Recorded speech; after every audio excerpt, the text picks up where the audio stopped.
Muy buenos días. Bueno, mi nombre es Gisela Posada, yo soy líder del programa Cultura Centro de la Universidad de Antioquia. Quiero aprovechar este espacio para saludarlos, para darles una muy cálida bienvenida a estos espacios históricos, patrimoniales y públicos de la universidad al servicio de la sociedad, porque de eso somos. En este lugar especial que le hemos llamado el Ave Fénix, porque tardó más de 20 años en su restauración, habita una biblioteca, habita un paraninfo que es el aula máxima de la universidad, habita una emisora cultural, una sala de exposiciones, los árboles, y habitamos nosotros, y habita la historia, el pasado y el presente en el presente. Así es que disfruten de estos espacios. Las sillas donde ustedes están ubicados hoy en esta sala de cine hicieron parte del Teatro María Victoria, un teatro histórico del centro de Medellín, que también sucumbió, que estuvo en derrumbe y murió prácticamente, y estas sillas fueron retomadas en la restauración, así como todos los espacios. Gracias por tener en cuenta la Universidad de Antioquia en actuar por lo vivo. Para nosotros la vida desde siempre ha sido una consigna, una dignidad, un respeto, una reciprocidad. Quisiera solo concluir con un poema de José Manuel Arango, un poeta nuestro del Carmen de Viboral, profesor de filosofía de la Universidad de Antioquia, ya fallecido, pero cuya eternidad permanece en sus palabras, sobre todo con la reflexión de si no somos nosotros quizá un error de la naturaleza, quizá no lo queremos ser, y esto hace parte de esa búsqueda esperanzadora de que los humanos y nuestra obsesiva extracción y nuestra capacidad a veces tan devoradora no nos lleve a ser el error de la naturaleza. El poema de José Manuel dice, y que creo que es un mensaje para la universidad, la empresa, Estado y la sociedad en su conjunto, esa cuadratura impresionante y necesaria para que toda sociedad avance. Se llama Hay gentes que llegan pisando duro.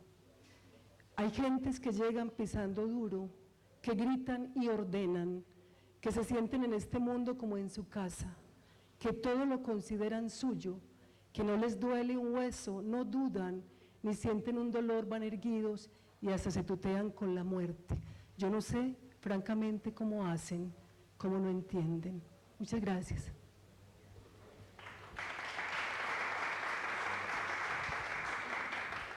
Buenos días. Qué alegría estar acá. Un anuncio parroquial.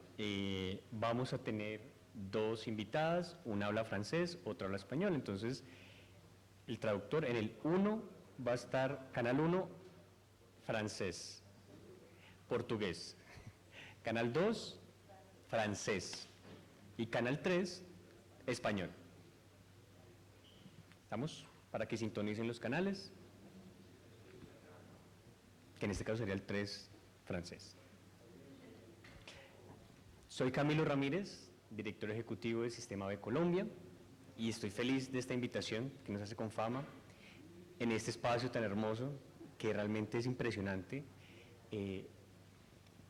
Estamos en el centro de Medellín, que es una zona bastante degradada, por así decirlo, y ha habido un esfuerzo por regenerar.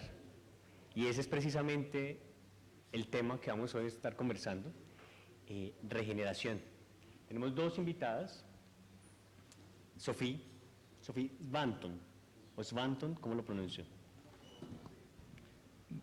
Como tu veux, Svanton. Como tú quieras, lo puedes pronunciar, Svanton. Investigadora en el Instituto de Geografía y Sostenibilidad de la Universidad de Lausana, tiene una doble formación filosófica, tiene un máster y tiene un doctorado, donde ha estado investigando temas sobre Nietzsche, Schumpeter y los ciclos. Se interesa por la emergencia de la economía social y solidaria en la Suiza francesa, tema en el que es especialista. Ha publicado un libro sobre el tema ¿Puede una empresa ser social en una economía de mercado? Ha también publicado varios artículos relacionados con la transición ecológica. El tema de la justicia social, ahora ampliado a la justicia climática, es algo que la apasiona, y sus investigaciones pretenden cuestionar el paradigma económico dominante y promover una versión sólida de la sostenibilidad. Sofía, bienvenida. Un placer tenerte por acá. Merci beaucoup, je suis très heureuse d'être avec vous. Tenemos también a Esperanza Martínez Llanes, que nos acompaña desde el Ecuador. Es activista, bióloga y abogada. Es integrante de Acción Ecológica y Oil Watch. Autora de varios libros y artículos, integrante del Grupo de Trabajo Permanente sobre Alternativas al Desarrollo y del Pacto Ecosocial del Sur. Fue una de las 5 mujeres defensoras de los derechos humanos que denunció su caso ante la Corte Internacional de Derechos Humanos en octubre del 2015. Es miembro de Acción Ecológica desde hace 30 años, es una de las fundadoras, defensora de temas ambientales y de personas afectadas por las causas petroleras. Esperanza, bienvenida. Muchas gracias, un placer estar aquí con ustedes. Una de las, hablando previamente, acá con nuestros panelistas, estábamos viendo cómo tal vez el concepto de regeneración todavía se siente muy alejado de la empresa. Se siente como que, oigan, estamos empezando con la sostenibilidad y ya hay un nuevo concepto. Y lo que queremos de alguna forma es mostrar cómo se puede integrar desde el individuo, desde el propósito, distintos factores que pueden llevar a que construyamos una economía regenerativa donde las empresas son importantes. Para empezar, me gustaría, Sofía, hacerte una pregunta, y es, ¿cómo entiendes la regeneración hoy en día? Alors, merci pour cette question vaste. Je pense que quand on prononce le mot régénération, c'est important d'avoir à l'esprit les limites planétaires. Aujourd'hui, sur les 9 limites planétaires rapportées par le groupe de travail du GIEC, on sait que 6 sont aujourd'hui dépassées. Et la dernière, c'est... Je crois que ça va sur les écouteurs. La dernière, c'est sur l'eau potable. El último cosa que se ha hablado es del agua potable. En esta economía de regeneradora es una economía que respecta lo vivo, que respecta la capacidad de la vida en sus ciclos y no extraer más de lo que la naturaleza puede soportar. Entonces la regeneración es una visión básica, simple, pero sin la cual yo creo que yo no podría hablar de regeneración si yo no tomo en cuenta eso, y no podría mirar este activismo. Entonces regeneración es respetar lo vivo y los límites y dejarle tiempo a la naturaleza para tener sus ciclos como es. Perfecto, muchas gracias. Esperanza, previamente estábamos hablando sobre tu papel en el Ecuador, en el Amazonas, en el tema del sector petrolero. Nos gustaría conocer un poquito más cómo ha sido esa lucha que llevas por muchos años y qué resultados ha dado. Es una pregunta difícil, porque podría desanimarles mucho y creo que uno organiza este tipo de encuentros para encontrar la energía de seguir viviendo y de seguir peleando.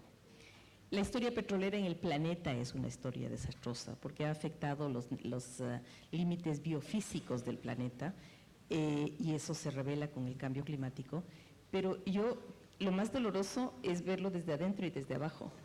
Y desde adentro y desde abajo ha sometido a pueblos que eran los pueblos más libres del planeta, ha destruido las zonas más maravillosas, las zonas más biodiversas del planeta, ha contaminado las zonas en donde nacen los ríos que recorren los territorios, pero además en donde nacen las lluvias que después llueven en todas las ciudades.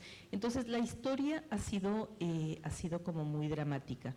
Y solo por establecer un vínculo con la conversación, la historia tiene, digamos, todo este tema de denuncia sobre la destrucción, Pero hoy por hoy está teniendo un punto de discusión muy importante, y es que una vez que ha pasado esto, una vez que se han destruido estos ciclos, ¿qué es lo que vamos a hacer? Y desde el mundo de la política ecológica y desde el mundo del derecho, a eso se le llama reparación.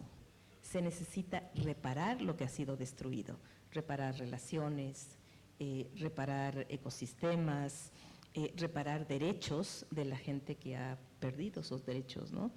Y esto por decir que para mí el término reparación es un término que entiendo puede establecer un paralelo con regeneración, pero no 100%. Entonces, ha sido muy duro, ha sido muy difícil, pero tiene ahora como el impulso de decir y de soñar con que la reparación no solamente es necesaria, sino que es posible. Y más aún, que ahora está dictaminada por obligación, es decir, es necesaria, es posible, es urgente y empieza a pasar. Esperanza, y hablabas de cómo al principio los seres humanos hemos degradado el ambiente, el planeta, y hay algo innegable, y es que la empresa ha estado en el centro de esta degradación. Empresas que miden su éxito solamente de lo financiero. Empresas que no importa qué sociedad nos llevemos o qué ambiente degrademos, tenemos rentabilidad financiera. Y es un llamado a entender el rol de la empresa en esta reparación y también regeneración. Y por eso, Sofi, me gustaría preguntar, ¿cómo puede la empresa lograr ser regenerativa? Porque pareciese que es algo muy alejado del día a día, como que la empresa hace el mal y otros intentan reparar o recomponer lo que la empresa ha logrado, ha dañado.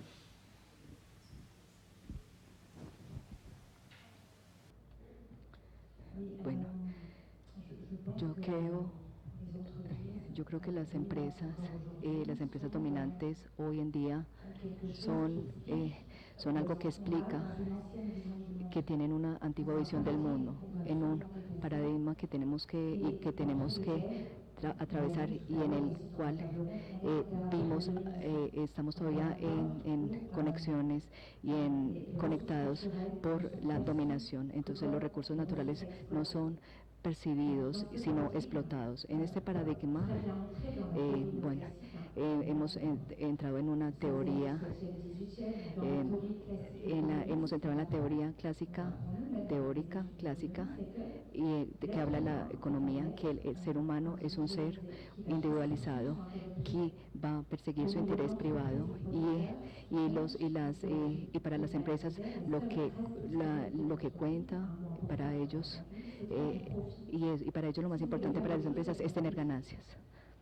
Entonces, hablar de reparación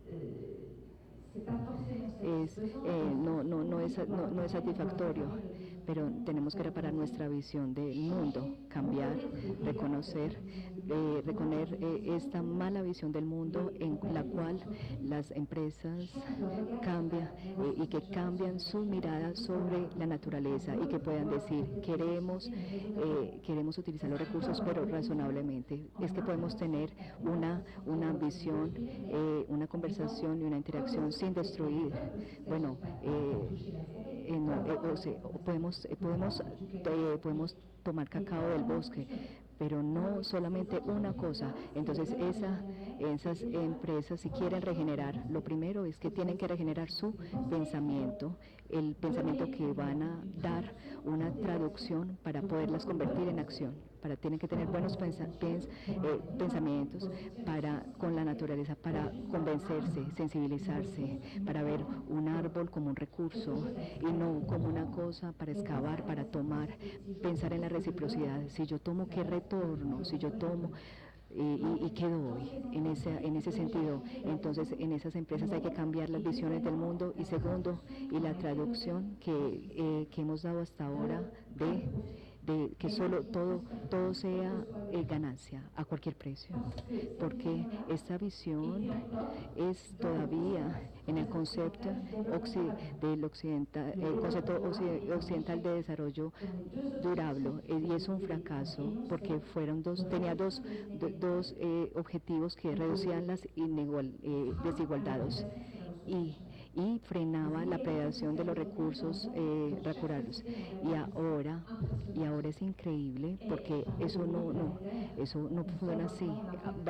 Hablamos de los límites planetarios, vemos lo que pasa en los foros, lo que pasa en los bosques, entonces nada de eso de lo que ha hecho que funcionaron. Entonces, en ese desarrollo durable hubo cosas interesantes, pero hubo cosas que nunca fueron aplicables. Había el principio responsable que nunca fue aplicable. Entonces, ¿cómo miramos las personas que están sobre el territorio? Entonces, hoy una empresa que quiere reparar tiene que mirar primero su visión de la naturaleza, también su visión de la gobernanza, de su misión, de qué clase de ganancia quiera, y esa es una buena noticia, que hay otra economía que existe, que la llamamos economía social y solidaria, también que tiene una visión entre todo lo del Estado, todo lo privado, entonces que las personas que están en las empresas son las que consumen. Entonces hay criterios, pero hay límites. Entonces, por ejemplo, hay personas implicadas, hay una misión de interés pública, hay autonomía, hay participación, hay una libre adhesión. Entonces hay que crear algo mucho más circular en esa manera de gobernar. Y cuando estamos una estructura de enfoque y permite un debate con nuestras en los lugares en que los situamos, los habitantes, donde se va a implantar y debe crear conversaciones. Bueno, yo trato de preguntar, de responder. Entonces, una empresa regeneradora se tiene que regenerar ella misma, pero no solamente se tiene que reparar y que evite destruir. ¿Qué podemos pensar? Bueno, tal vez hablaremos luego, pero si una empresa produce, pero ¿cómo puedo impactar? Pero tener ganancia, pero no destruir. Pero no es suficiente no solamente contaminar, hay que poner empresas, grandes industrias que van a tomar el carbono y que lo van a tener. No, eso no es suficiente. El problema que tenemos hoy son con los materiales de contaminación. Para producir la buena energía necesito también cosas para poder hacer máquinas. Cuando hablo de las eolianas, la base es el cemento. Entonces, si tenemos que tomar solamente 20% del fósil y 80% en el suelo, entonces, ¿cómo vamos a utilizar ese 20% en las compañías, pero también por los hospitales, por los impactos sociales? ¿Cómo lo vamos a hacer? Entonces, una empresa regeneradora también tiene que mirar las consecuencias de sus acciones, visualizarlas. Está bien reciclar. Yo escucho en Suiza, tenemos empresas que contaminan, pero no en Suiza, pero ¿qué hacen? A ver, pero ¿ustedes qué hacen? Reciclan, pero nunca habíamos reciclado tanto en Suiza, nunca habíamos producido tanto en Suiza, pero si no controlamos lo que extraemos del suelo y lo que se produce, eso no funciona. Entonces, una economía regeneradora, entonces yo tomo, yo produzo, yo voto, y entra en un círculo. Entonces yo tomo, yo reutilizo y reciclo, pero cuando toma tiene que tener consciente que el reciclable y la reutilización tiene que tener menos materia. Hay que producir mejor, pero con menos. Ese es el cambio, ese es el reto para tener resultados, menos daños, menos huellas y menos consecuencias sobre el planeta. Y con esas condiciones y esos criterios, porque esos criterios de la ganancia, bueno, siempre vamos a querer más dinero, pero si ustedes le dan de criterios de sensibilización, información, de inclusión, no para eliminar la ganancia, pero vamos a tener ganancias a largo término y seremos más felices, en mejor salud, más calmados. ¿Cómo podemos pensar inteligentemente en la buena salud, la buena salud de la empresa? Y también pensar cómo las personas, cómo están en esa empresa. Entonces, cómo es pensar en la clase de empresa en la que los trabajadores trabajan. Entonces hay muchos, vamos a estar orgullosos de colaborar con los indígenas y hay un valor de la naturaleza. Escuchamos a veces que decir, vamos a compensar, pero hay cosas que no podemos compensar. Pero es también cuando el océano se recalienta, esto es irreversible. ¿Cómo podemos evitar eso? Eso necesitamos miles de años para poder compensar eso. ¿Cómo tener conciencia de esas acciones en prevención y reparación y aceptar que la naturaleza pueda producir también en ese servicio ecosistémico un valor estético, cultural, espiritual? Para saber y hablar así con los pueblos, cómo hablar y tener una conversación y tener verdaderamente un impacto de una organización vivante que está al servicio de la sociedad en la cual está inscrita esa empresa. Sofía, gracias. Hay algo que me llama la atención en tu intervención y es no puede existir regeneración no puede existir regeneración en la empresa si los individuos que están en la empresa no tienen un cambio de perspectiva. Si el ser humano no cambia, no puede haber el siguiente paso. Y es algo muy importante y me gustaría, Esperanza, preguntarte, ¿cómo pueden las empresas, entendiendo empresas como grupos de seres humanos, abordar la regeneración desde una perspectiva de equidad social y ambiental? Bueno, lo primero que yo quería subrayar es que los seres humanos no nos comportamos como una única especie.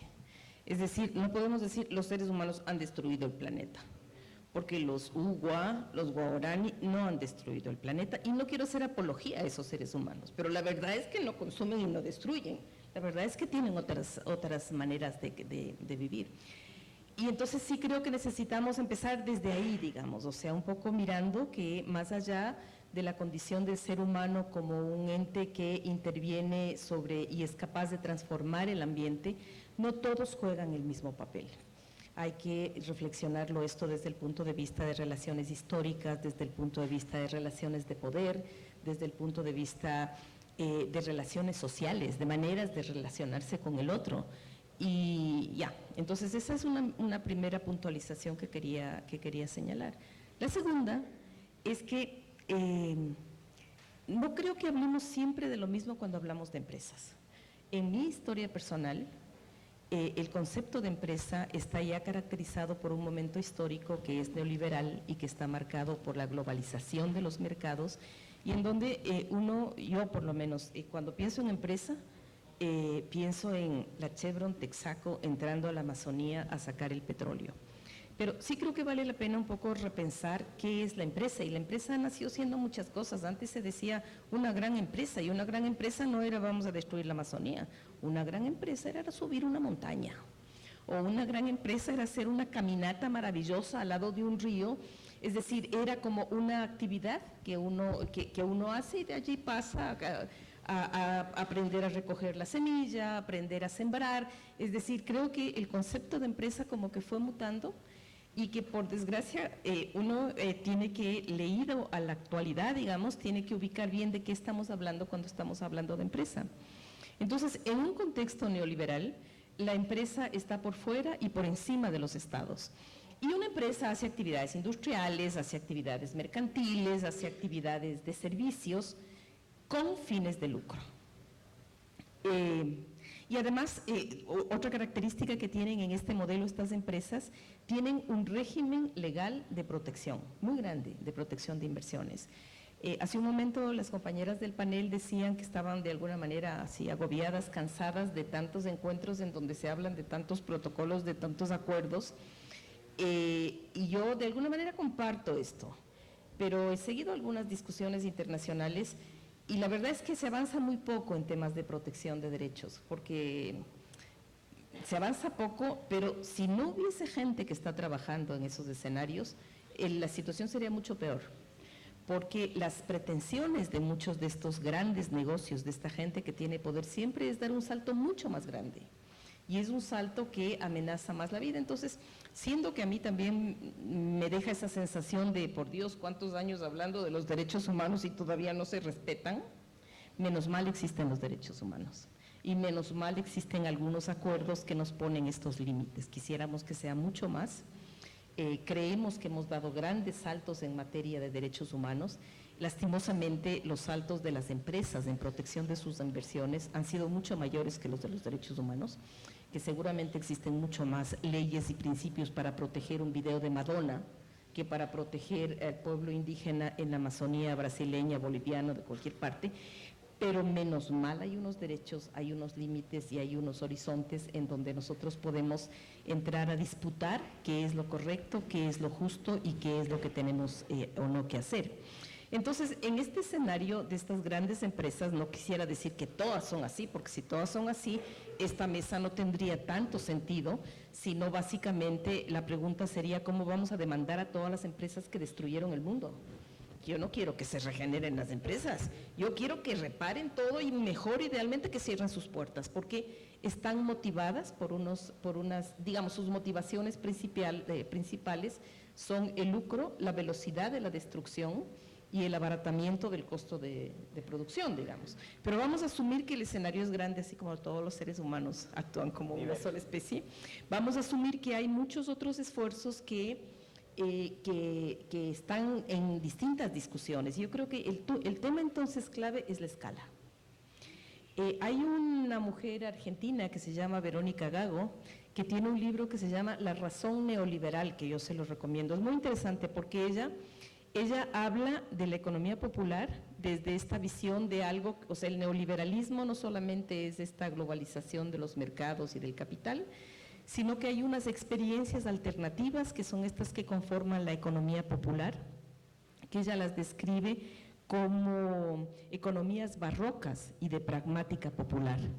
Y son una serie de economías que mantienen muchos vínculos de parentesco o lealtades ligadas a los territorios y otros escenarios contractuales, en donde uno sí puede ver que hay mucha más capacidad de negociación sobre qué es lo que es justo, qué es lo que no es justo, qué es lo que está permitido y cuáles son los límites.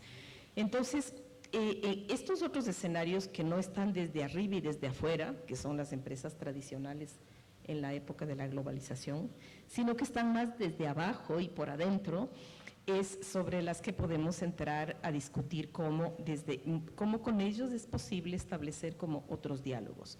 Pero sí creo que tenemos que entender que sí son diálogos distintos y que no se aplican unos a los otros, porque yo no puedo pedirle que sea más austero un indígena del pueblo Uwa, porque más austero no puede ser, o sea, no puede ser esa mi agenda.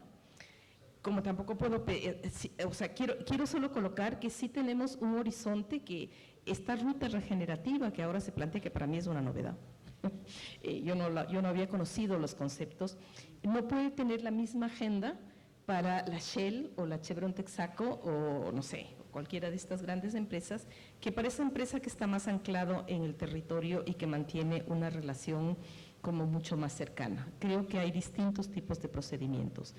Y bueno, puedo proponer después algunas de las cosas que podrían ser interesantes para tomar en cuenta el momento de hablar de la regeneración, pero sí creo que es importante que miremos que en el desarrollo de los derechos humanos han habido algunos avances que pretenden ponerle límites a esas grandes empresas sobre todo, y que creo que la ruta regenerativa no puede desconocer esto porque estaría tratando de tapar el sol con una mano.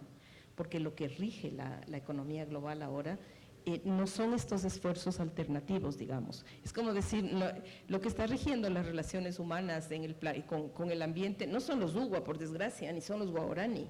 Son unas personas que están acostumbradas al sobreconsumo, a cambiar el celular cada año, digamos, a vivir la vida con una gran ansiedad y reemplazar las cosas que uno realmente necesita con algo que vaya a comprar, ¿no? Esto Manfred Magnif lo desarrolla de manera muy bonita y él, por ejemplo, dice, yo estoy solo, quiero una enamorada, ¿qué hago? Me compro un carro. Como no me satisface, me compro otro. Como me sigue sin satisfacer, entro en una bucle de consumo que reemplaza las verdaderas cosas que necesitamos, que son bastante más sencillas y que se satisfacen de manera mucho más fácil. Una enamorada. Entonces, creo que es importante tomar en cuenta que en el avance de los derechos humanos ya hay ahora una cosa que se llama el Protocolo de Empresas y Derechos Humanos, que sitúa algunos límites y algunas premisas que vale la pena por lo menos tomar en cuenta, porque es algo que se está discutiendo ahorita. Debo decir que yo no trabajo en esto porque ni me gusta este protocolo. O sea, a mí me molesta un poco. Yo estaría en la línea de, o sea, vamos a vivir los placeres de la vida. ¿Alguien quiere saber por qué no hay que destruir a la Amazonía? Vaya allá, vaya, viva intensamente, respire el aire, vea cómo está lleno de feromonas, de árboles que se enamoran a 1 kilómetro de distancia, de insectos que buscan un solo tipo de flor. Es una cosa maravillosa. De hecho, la gente cuando va a la Amazonía, lo que suelen decir los indígenas es, le atrapó la selva. Y la selva te atrapa, pero te atrapa por la emoción. Entonces, me inclinaría a esto. Pero como uno tiene que pensar que el horizonte y el paraguas del que tenemos que hablar es más amplio, creo que es muy importante reflexionar sobre lo que se está tratando en estos protocolos. Y hay un concepto que es aburridísimo, porque si ustedes no son abogados les va a caer pésimo, pero que se llama la debida diligencia de las empresas. Y la debida diligencia es una cosa que también en derecho se llama la acción sin daño. Y es muy interesante cómo se define, porque se define que hay que prevenir, mitigar, justificar cómo se subsanan los efectos adversos que se provocaron, que son efectos que se provocan directa o parcialmente por la empresa, no solo en el momento, sino en la evolución de los hechos. Hay una cosa que en economía se llama el ciclo de vida de cada producto, y entonces que estas cosas ya se están discutiendo y que son muy importantes porque son herramientas, un poco aburridas algunas, pero que en la medida en que ya están acogidas por el sistema internacional, uno puede acudir a ellas para lograr poner estas primeras premisas de lo que hay que hacer en estos escenarios globales de empresas en donde no tenemos ni esto que les comentaba antes, ni esta lealtad ligada al territorio, ni esta lealtad ligada a la evolución de la vida que sí pasa, digamos, ¿no? Entonces creo que el horizonte de discusión es como bien grande y sobre ellos no estoy segura si hablaría de una ruta regenerativa, o sea, yo hablaría de la debida diligencia y hablaría de les demandamos y hablaría de les ponemos límites y hacemos que los accionistas se rebelen porque están haciendo un negocio horrible con la vida y un negocio horrible con la condición humana. Y hablaría a partir de allí de ver cómo logramos que en otros escenarios más pequeños, más cercanos, donde tenemos estas lealtades más territoriales y con la vida y la naturaleza, podemos no repetir estos hechos. Pero solo termino diciendo que yo alguna vez, hace muchos años, vi un cuadro que me encantó, que era una fórmula, una ecuación. Siempre que alguien hace una ecuación, uno dice, ahí hay gente que sabe y es más inteligente. Porque los números y las ecuaciones tienen esa capacidad de asumir que si no las entendemos totalmente, seguramente tienen algo más de información. Y en esta ecuación, hecha con números, fórmulas y demás, lo que te decían es que todo emprendimiento, llámese toda empresa, que sea grande y que tenga una gana de gran intervención, provoca beneficios hacia arriba y hacia afuera. Y toda empresa que está buscando cosas más chiquitas y locales, provoca beneficios y resultados hacia adentro y hacia abajo. Entonces la escala no solamente es un tema de éxito de una empresa, la escala es una decisión de qué es lo que quiero hacer. Si yo quiero aumentar a $10 millones las inversiones de mis acciones y demás, voy a tener que apuntar al modelo de arriba y afuera. ¿Qué es arriba? Todos sabemos lo que es arriba, la las élites, la gente que concentra poder, la banca. ¿Qué es afuera? Todos sabemos lo que es afuera en tiempos de globalización. Voy a tener que exportar las mermeladas que podían servir para dar de comer a Medellín, van a tener que irse para exportarse. Porque, termino con esto, si es que Marx dice que el gran problema de esto es una cosa que se llama la medida de capital. Si su criterio para hablar del éxito o no éxito de una empresa es la medida de capital, estamos fregados, porque la pequeña nunca va a poder competir. Ahora, si la medida no es el capital, si la medida es el placer, es el arte, es la estética, es el valor de uso, es el trabajo, entonces tenemos mucha oportunidad para pensar qué es lo regenerativo. Profundo, muy profundo. Haces un llamado a entender el éxito de una forma más amplia y diferenciar cómo conviven distintas empresas con sus tamaños y sus características, y deja mucho que pensar. Y Sofi, me gustaría saber desde tu punto de vista cuáles pueden ser los beneficios, si pueden estar diferenciados para esas empresas grandes de regenerar y las empresas pequeñas de incluir en sus operaciones aspectos regenerativos.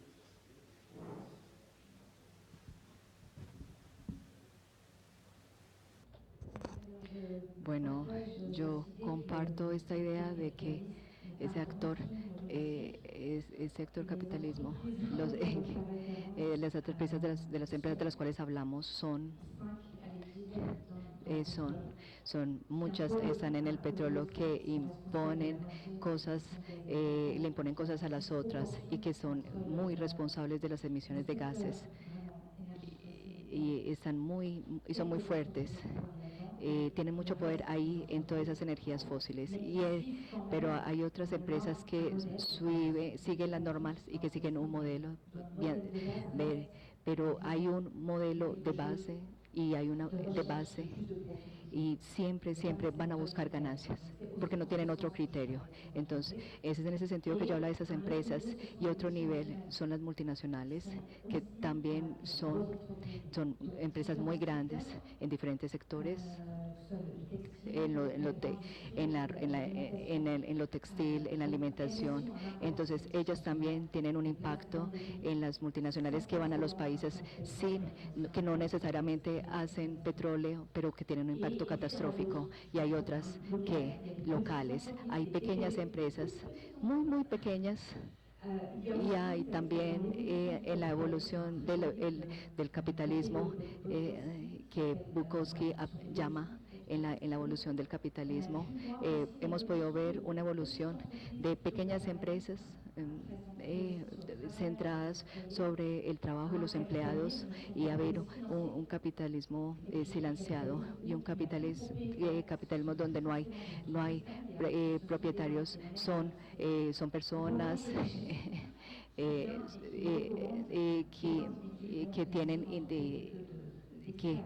que tienen una visión diferente de la empresa, que no solamente es traer, y es saber dónde nos vamos a ubicar, saber dónde nos ubicamos. Y hay otra cosa importante, que es responsabilidad en un gran sentido, de las normas del medio ambiente. Hay un lado frustrante en todo esto para los activistas, por la urgencia, porque hay una cuestión de tiempo, porque tenemos que actuar ya en poco tiempo, y porque también hay un tiempo corto de rentabilidad, y los derechos, y para tener todos estos derechos necesitamos tiempo. Entonces hay dos niveles, de diferentes niveles de empresas y de niveles de acciones.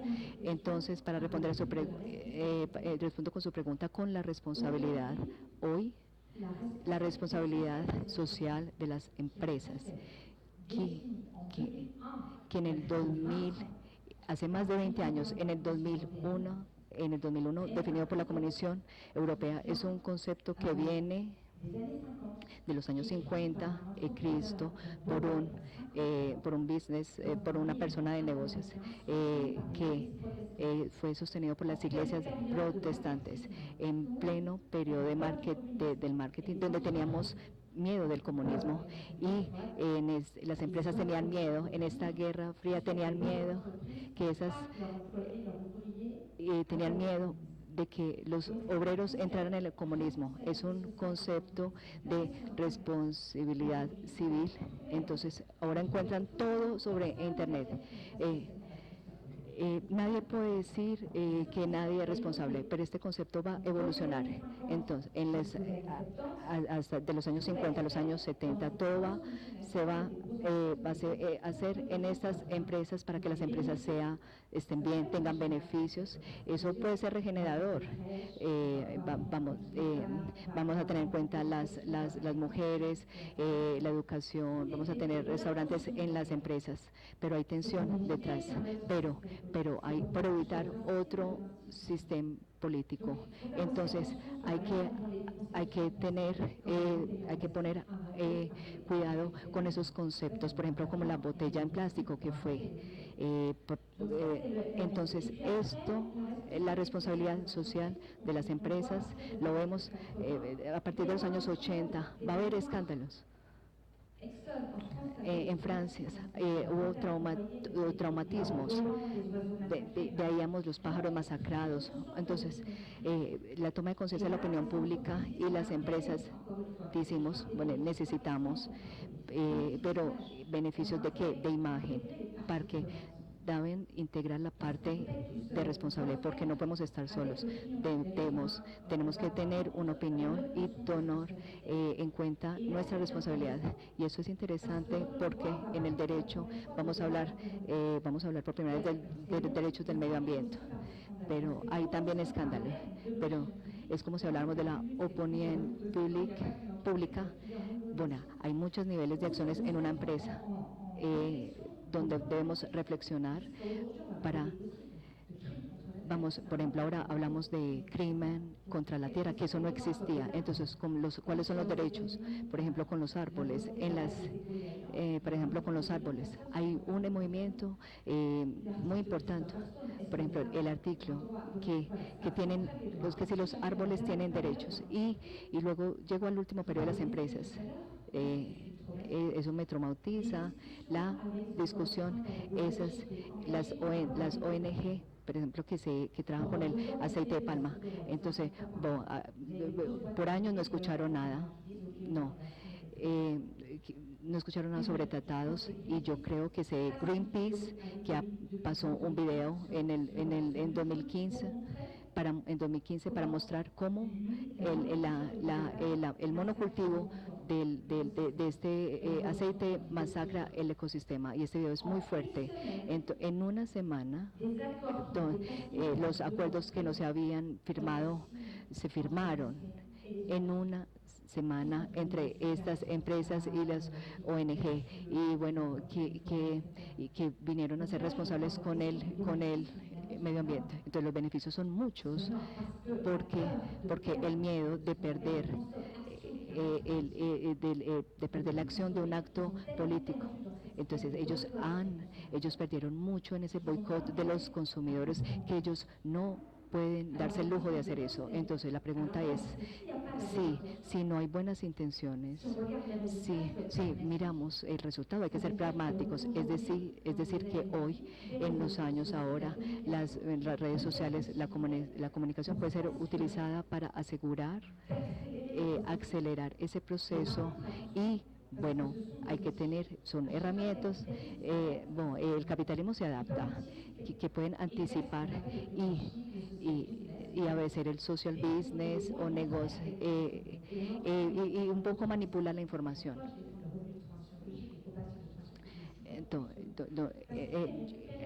Hay que recuperarlo, sí. Entonces es importante como es importante saber qué entendemos detrás de un concepto, y creo que hoy hay muchas maneras hay muchos intereses y un interés de imagen que es evidente de parte de estos grupos, de decir que sí, si tomamos en cuenta lo que pasa,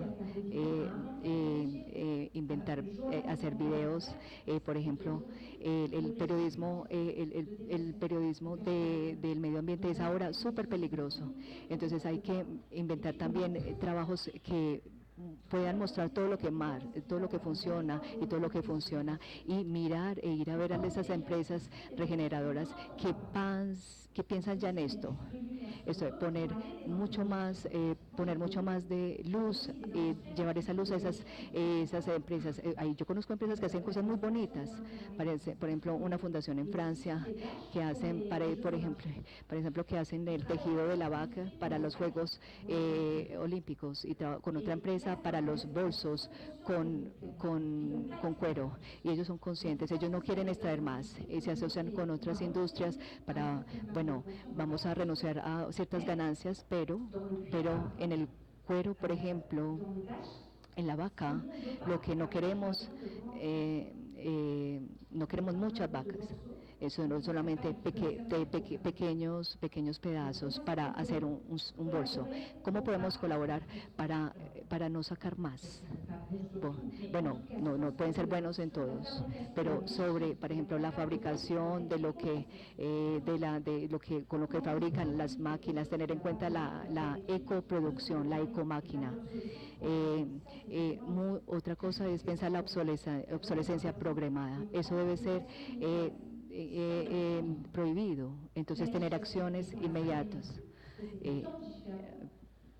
Entonces yo pienso que hay un interés real, pero solamente por la imagen, pero por las personas que trabajan, porque hablamos del sentido del trabajo. Si queremos retener personas, porque hay muchas personas que no quieren trabajar, en esas empresas. Y pues porque es un impacto negativo en la sociedad. Entonces, y también mirar cómo tenemos el apoyo del Estado. Entonces, también pensamos sobre el precio. Entonces no son las personas más favorizadas con más beneficios que pueden pagar un precio. Entonces, asegurar que podemos tener empleados que son bien pagos en buenas condiciones y respetados, y necesitamos una legislación y el apoyo del Estado, lo que implica colaborar con esas empresas y tener un ecosistema virtuoso, no solamente las empresas o el Estado, sino cómo es mi trabajo en el territorio, cómo trabajamos conjunto.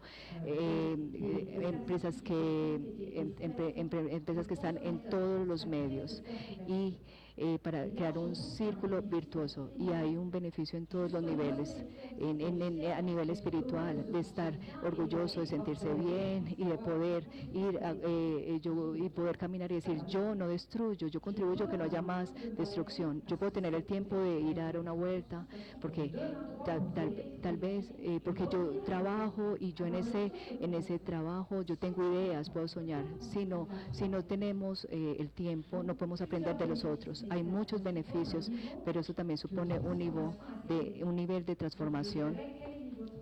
Entonces, ¿qué nivel de transformación queremos?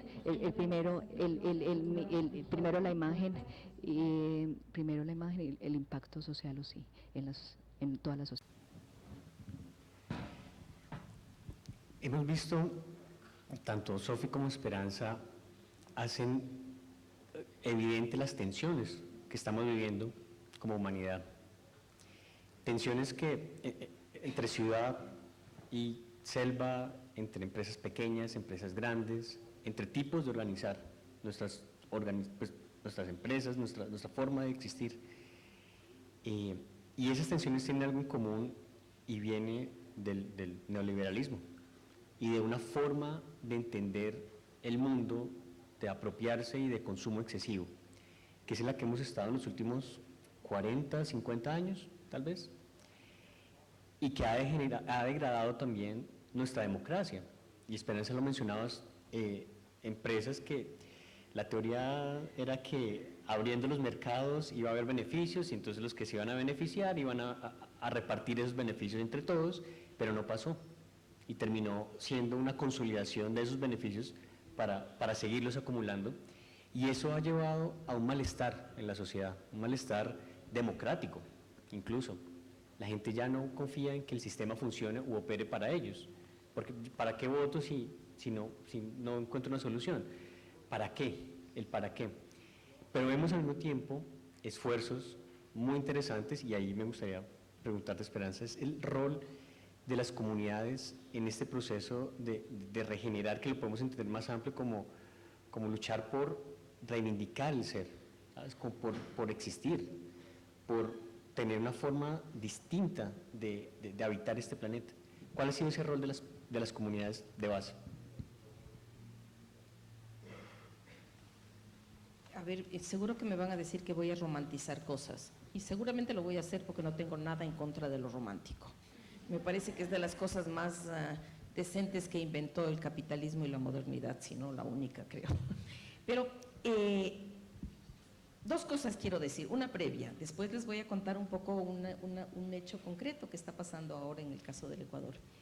La primera, y que para ligarlo con la conversación que tenemos, es que a mí me queda muy claro que vivimos en el capitalismo, y que esta historia de que teníamos que primero destruirle al capitalismo para poder crear algo distinto, ya sabemos que no pasa. Y sabemos que meternos en una guerra y todas estas cosas en las que mi generación vivió mucho, ¿no? O sea, pensar que la dictadura del proletariado nos iba a sacar de la pobreza, sabemos que no pasa, sabemos que no es así. Y entonces la idea es que es verdad que vivimos en el capitalismo y que tenemos que manejar las cosas dentro de esta relación y ver cuáles son las fisuras, los espacios, los lugares en donde podemos reconstruir relaciones, es como muy importante. Esa es una cosa. La segunda cosa es que si algo nos dejó claro el COVID, es que no vivimos por el capitalismo. Porque realmente en el COVID los que nos dieron de comer eran los campesinos, eran las economías que estaban por fuera. ¿Quiénes cuidaron a los enfermos? No fue el Estado, no fue las empresas de salud, fueron las mamás, fueron las familias. Es decir, nuestra vida no depende del capitalismo cuando vivimos en el capitalismo. Y entonces la tercera cosa es que sí debemos ver cómo la manera de vivir y las ideas buenas no sean para un capitalismo que sabemos que ni funciona, ni nos permite realmente en los momentos de urgencia resolver las cosas. Entonces, esta idea de vivir en el capitalismo no significa que debemos vivir o que vivimos por y para el capitalismo, sino que debemos encontrar la manera de vivir para la reproducción de la vida y de valorar todas estas cosas que por suerte se mantienen por fuera de ese capitalismo. De esas relaciones crudas del capitalismo. No sé, yo creo que ya realmente el capitalismo está en todos los rincones del planeta, porque tenemos relaciones mercantiles en todo lado, pero el espíritu del capitalismo, que es la competencia, que es el despojo, que es la acumulación, no necesariamente es la que mantiene los modelos de vida digamos, más vitales, ¿no? Eso, ¿no? Y entonces ahora les voy, para responder a tu pregunta, no con cosas así como muy teóricas o generales, les quiero comentar, yo estoy ahora muy metida, la verdad es que llevo metida en esto, no es un ahora, mi ahora es de como casi 40 años. Yo he trabajado muchos años en el tema del Yasuní. El Yasuní es un lugar que a mí toda la vida me impresionó muchísimo. Yo estudié biología y entonces el Yasuní es un parque nacional y entonces uno iba al Yasuní, tiene unos árboles gigantes y un montón de agua, es una belleza el Yasuní. Pero en esta zona, que es la zona más biodiversa del planeta, los estudios, seguramente Colombia tienen otra zona más biodiversa del planeta, pero en el caso del Ecuador, una misión de científicos sacó los estándares más altos de todo el planeta. Los segundos más cercanos eran de Malasia, en una zona de Malasia. Los del Ecuador en el Yasuní son los más altos del planeta. Entonces uno dice, yo aprendí ahí que en 1 hectárea del Yasuní hay más árboles y arbustos que en toda Norteamérica juntos. Entonces es una locura, ¿no? En esta zona viven pueblos en aislamiento voluntario y vive un pueblo que es de reciente contacto, que se llaman guaraníes. Y ellos tienen una cosa que le aprendí mucho, yo siempre les veía cantando, ellos cantan mucho. Ellos tienen 2 características, cantan y se ríen. Al principio uno cree que están un poco loquitos, porque se sientan en la puerta y están… Y ellos cuando cantan, inclusive cuando están peleando, cuando usan las lanzas, ellos terminan siempre gritando ¡Queu! Entonces, ¡Queu! Y hace no mucho me enteré qué significaba, que hace no mucho, hace un mes o 2 meses, qué significaba Queu. Y Queu es una carcajada, es ja, ja, ja, ja, ja. O sea, es un pueblo que tiene una cosa que un médico argentino le llama alegremia en sangre, que es alegría en la sangre. Ellos se ríen, ellos andan por la selva, son bastante ingobernables, o sea, sí son un pueblo muy complejo, ¿ya? O sea, no es fácil trabajar con ellos. Y entonces en este pueblo donde está la alegría en sangre más concentrada, donde está la mayor biodiversidad del planeta, están las mayores reservas petroleras del Ecuador, en número. O sea, no es que haya poco, porque nosotros hemos trabajado mucho cerrando pozos, podemos cerrar un pozo porque hay poquito petróleo y hemos podido hacer cositas así, pero aquí están las mayores reservas del Ecuador. En este pueblo, en esta zona, los indicadores de desarrollo humano son los peores de todo el país. Es el pueblo más pobre, de los pueblos indígenas que ya son los más pobres de nuestros países, este es el más pobre. Este pueblo es el que tiene los indicadores de suicidio más altos del Ecuador. Entonces, ¿cómo uno dice? No puede ser que o sea, no funciona, el capitalismo ahí no funciona. No puede ser que la zona más biodiversa tenga la gente más empobrecida, porque la biodiversidad es justamente riqueza. No puede ser que la zona donde hay más agua, todas las aguas estén contaminadas. No puede ser que el pueblo más alegre esté suicidándose. O sea, no puede ser, algo está pasando. Entonces nosotros lo que movimos en el caso del Ecuador es una consulta popular para dejar el crudo en el subsuelo. Fue una campaña durísima, porque era muy difícil competir con el hecho de que son las reservas más importantes del Ecuador. Y es muy difícil competir con el hecho de que si deja de haber petróleo, no va a haber el dinerito para la educación y la salud. Y la propaganda y la publicidad fue brutal. Pero nosotros contamos con un aliado maravilloso, que uno son los niños y otro es la misma naturaleza. Digamos, porque nosotros hicimos una campaña no de miedo, no de la contaminación, no de la gente con tumores, sino que hicimos una campaña sacando los jaguares, que son maravillosos, las mariposas, y sacando este tipo de cosas que le apelan a lo bueno. Que la verdad es que el mal es pésimo consejero. Si seguimos con la idea esta catastrófica del cambio climático, nos van a meter unos proyectos que ya están pasando de bombardear, no sé, metales para oscurecer el sol, o nos van a meter en el carbón, en el mercado, todo este modelo, porque el miedo es mal consejero, pero tenemos el aliado de que las otras cosas bonitas son buenas y ganamos la consulta. Y logramos que 5 millones de ecuatorianos, a pesar de la publicidad, voten porque el petróleo de esta zona quede en el subsuelo.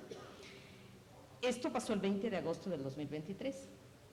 Entonces, la sentencia de la Corte es que a un año, digamos, o sea, el 20 de agosto del 2024, debería cerrarse estos pozos. ¿Por qué? Es una historia larga, porque la Corte interviene porque nosotros habíamos hecho un proceso de recoger firmas y habíamos recogido casi 1 millón de firmas para que la gente pida que se haga consulta popular, y como las empresas son muy poderosas, nos estafaron, nos hicieron fraude.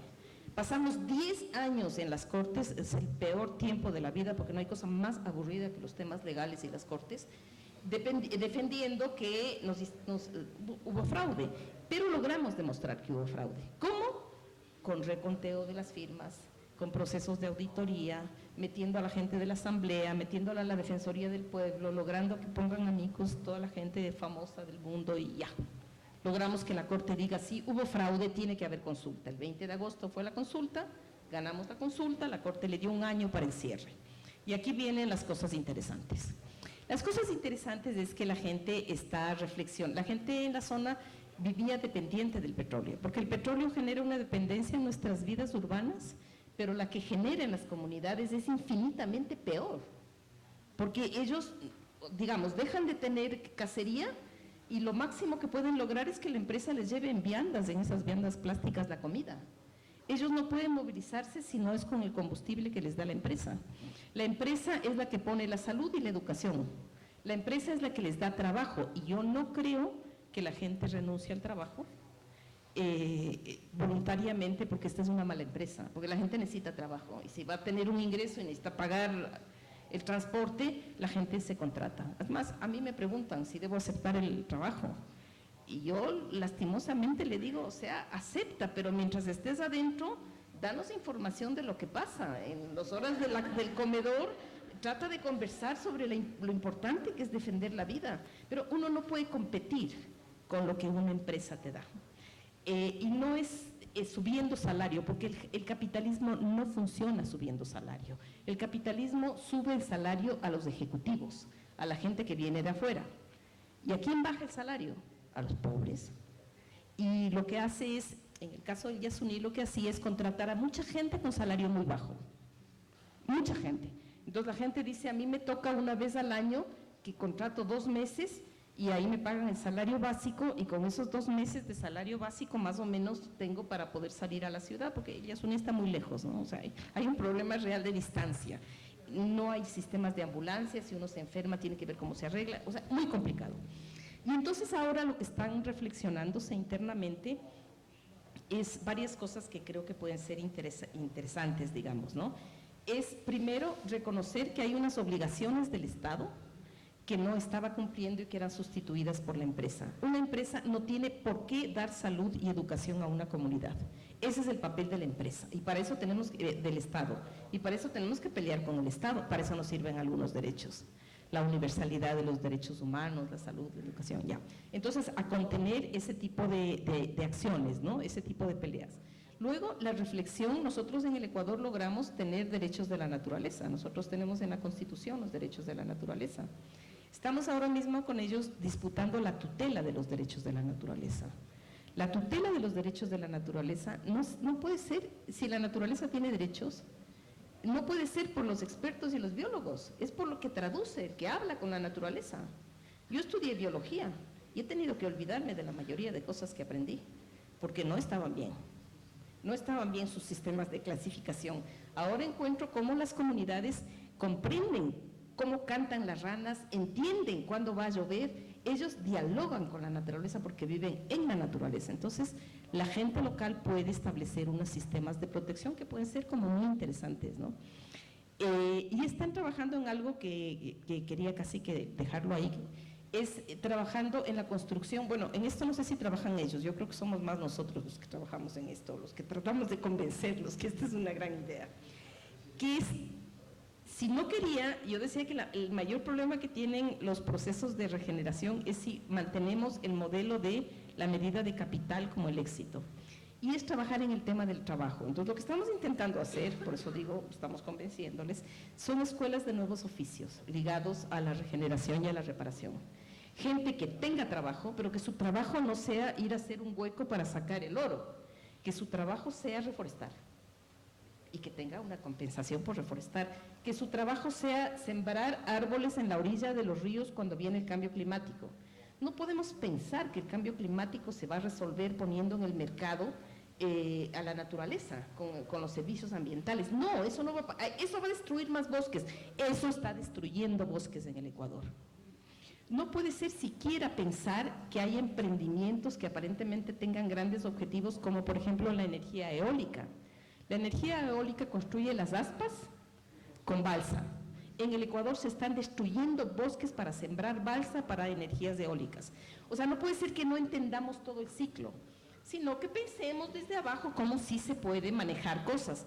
En nuestra Escuela de Nuevos Oficios hay temas de reforestación, de bosques, digamos, hay temas de protección de cambio climático con orillas y con por ejemplo, a los árboles hay que cortarles las ramas para que no caigan encima de las casas de las comunidades, porque cuando llueve mucho o hay mucho viento, se caen las casas. Hay temas, por ejemplo, de alimentación, de procesamiento de alimentos, que pueden ser muy interesantes, primero para que la gente coma. Digamos, hay muchas posibilidades de generar oficios, que yo no sé si son empresas o no son empresas, que puede ser que se organicen como empresas, no importa, el punto no es ese, el punto es el fin.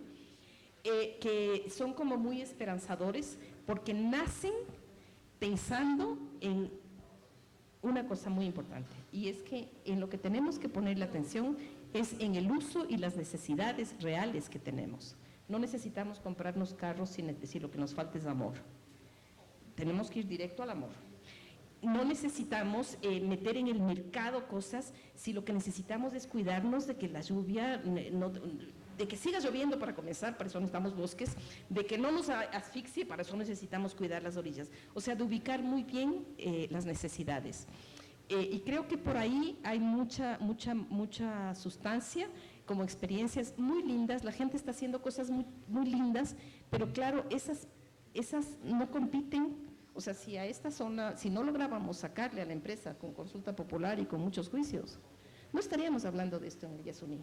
Estaríamos hablando seguramente de unas empresas de turismo. El turismo a gran escala es terrible. O tal vez estaríamos hablando de energía eólica y sembrar balsa. La destrucción de la balsa en la Amazonía es desastrosa. Entonces, creo que hay que cambiar las preguntas. Termino con una pinta de pared que vi en Quito hace no mucho, que decía, cuando tenía todas las respuestas, me cambiaron las preguntas. Y creo que es eso lo que tenemos que hacer.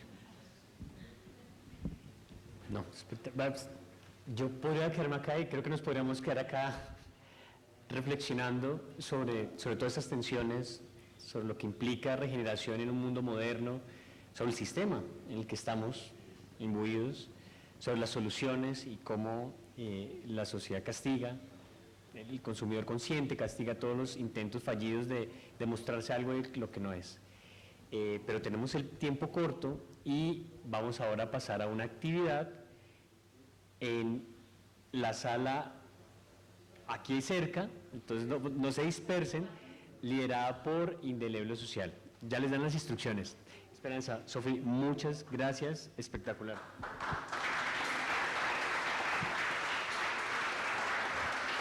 Yo por aquí. Este pedazo de instrucciones fue un poquito improvisado, no sabía que el micrófono me iba a tocar a mí, pero la idea es, salimos a mano izquierda, ahí hay una estación, pues bajando las escaleras, mano izquierda, hay una estación de café.